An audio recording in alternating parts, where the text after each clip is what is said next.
1948.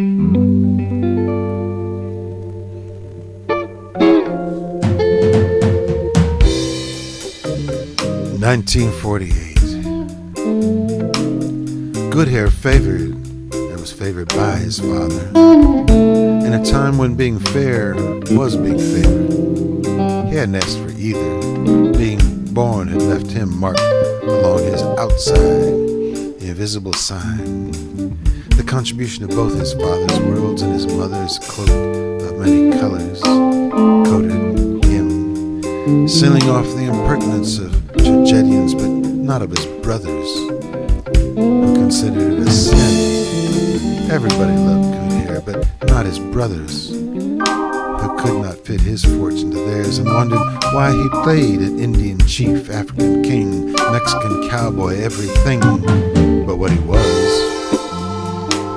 Since what he was why he was so favored, in spite of all he hadn't asked for, yet he played the part, accepted the ashen gift, and handed nothing round to them.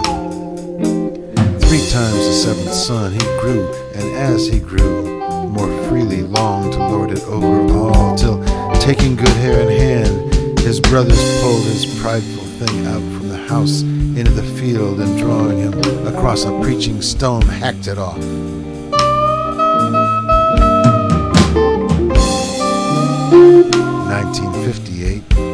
Goodhair steamed relaxed to winter's waving iron, enjoying the way he feathered into his lover's ear, curled to the pistol in her ear, grinding in red cellars to doo-wop, while Mama and her white lights were out, and stiff-knee slow drag had sway. Goodhair burned, dripping the lie into his lady's mouth. She twisted and chewed and spat it out as bills and babies, all repeating Goodhair's heady infusion, become a raggedy act, cocked upon his cooking brain, and ran him out of slap-creased satin and stingy brim and white silk socks. Goodhair's confections were out of stock, and himself unshelved, the promise breached and fugitive. Goodhair was lambent on the city's cracking skull, an unfurled mule straining at the bottle bit, curls falling beneath the rain's polluted do-rag, dripping into rolled-up high-water slacks, couldn't drown the man who carried in his cups 4 roses and a 5th for balm. Goodhair was revolting. 1968. Goodhair, thinning and out of style, had no use for invented picks. After all, he'd had his natural for 10 years, inadvertently forked over in the absence of anointing oil. Relaxer and swallowed straight for want of straining bread. Goodhair was cornered, surviving squeeze, immunized against prevailing trends, biding his time till youth approached. Dungaree, militant and disarming, they cut a swath, combed through the folk for salvageable soul. Passed up Goodhair, stuffing himself in a surplus reefer, falling into the intersection, anxious to sell a day's labor, or lacking that beggary, securing change, his self-effacement repelled, spare. He wheeled, unsure, spilling out upon his own passing impervious kind. Spoke Goodhair.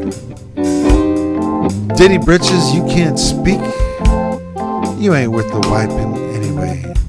I killed at least one white man more than you. Even if it was only me, you ain't doing nothing for me to learn. I am the blues. Come see about me.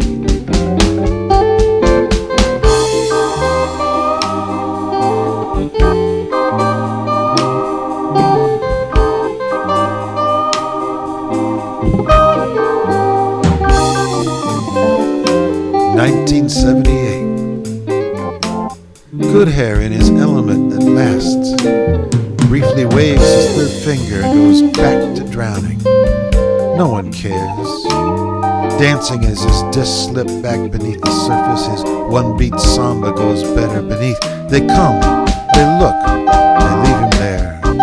His relentless improvisation dragging him down under the staid sands of the quickening routine. No one dares be about good here, but all take up his floating mane, lining their heads with his hoary wares, brotherly homage to the self-diminished mind.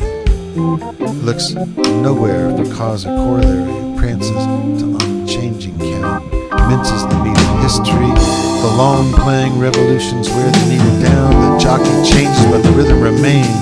Sterile, gargling, good hair whirling round, in whitening esophageal death of his own kind, kindly trampling the last evacuee whose head is all that holds him up the floor. Skin waxes, rolls into the exit light, dancing away with good hairs, dancing.